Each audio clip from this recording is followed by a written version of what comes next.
Today, we present WACV 2026 paper, Matching Semantically Similar Non-Identical Objects. Image local feature matching is crucial for many computer vision tasks. Feature matching aims to find pixel-level correspondences between images. As shown below, the goal is to match two images of the same object captured from different viewpoints. In contrast, semantic correspondence finds part-level correspondences between objects within the same category. Thus, the correspondence targets and matching density differ from feature matching. Today, these correspondence tasks are mainly handled using machine learning models. However, existing models suffer from a critical limitation: they are sensitive to appearance differences. Changes in color, texture, noise, or domain shifts often break correspondence consistency, causing scattered matches. Currently, approaches that achieve semantic, dense, and general-purpose correspondence remain insufficient. To address this, we tackle a new task that finds dense correspondences between semantically similar but non-identical objects. This task, called non-identical object matching, aims for correspondence robust to differences in domain, object class, or image corruptions. Achieving this task would help bridge gaps in visual technologies across many previously difficult applications. For example, tasks such as assembling objects from blueprints could be automated by robots. In addition, expensive point-level annotations could be transferred across animal species for efficient data augmentation. Thus, our approach can serve as a core technology for a wide range of new applications. A major challenge is that conventional matching models rely on low-level image features. Because inference is performed on independent points, object-level information is missing. Our key idea is to introduce high-level image features to enhance semantic correspondence discovery. We focus on the decision basis of object detectors. In explainable AI, this refers to visualizing evidence used for model predictions. We propose to use these visualized heat maps, shown on the right, as high-level image features. This slide shows an overview of our method. We introduce a plug-and-play module that significantly changes matching behavior without retraining. By inserting it between the keypoint detector and matcher, various models can be enhanced without additional training. Although end-to-end models exist, we adopt keypoint-based methods for their favorable accuracy, speed trade-off. Next, I will explain the architecture. This illustrates the conventional feature matching pipeline. Images are input to the keypoint detector, which extracts locations, P, and descriptors, D. These are then matched to predict correspondences between images. However, matching is performed without understanding what objects are present. To address this, we propose SEW, which provides object-level, high-dimensional features. SEW weights keypoint descriptors using object-related information. The weights are derived from object heat maps obtained by applying GradCam to YOLO v7. Because object detectors are trained on large datasets, their decision bases strongly reflect object features. Thus, we use these heat maps as pixel-level, object-specific features.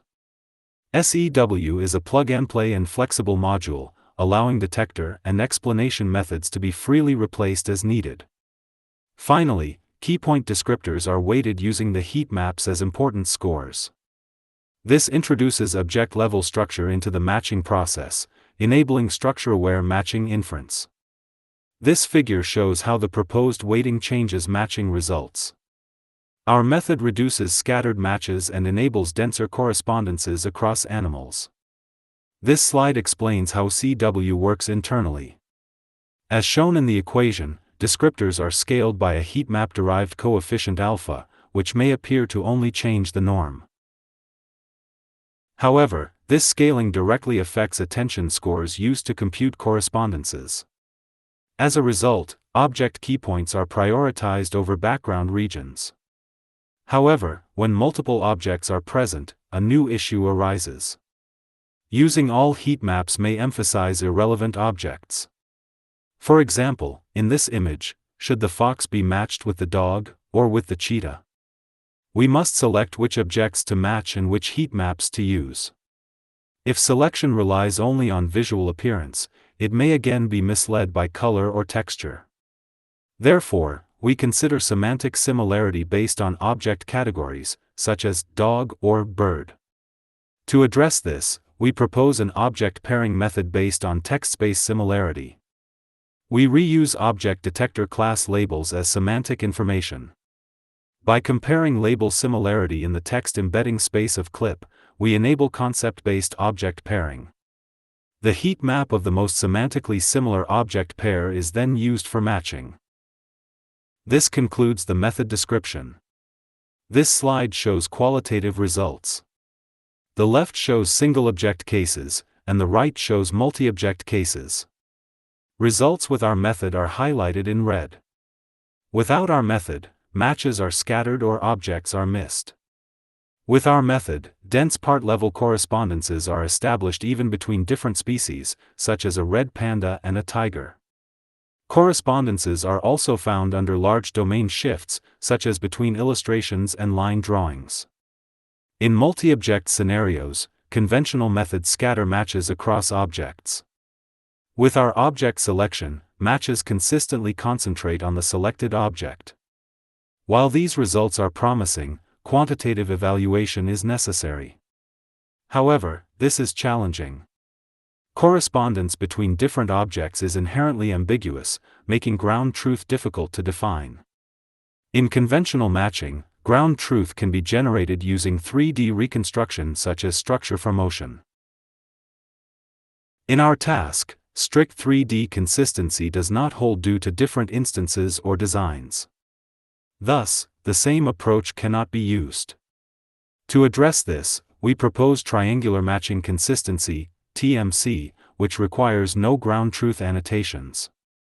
TMC uses three images A, B, and C, and takes AC as a reference, while evaluating AB and BC. If matching is ideal, correspondence between A and C should be identical for direct matching AC and one-hop matching ABC.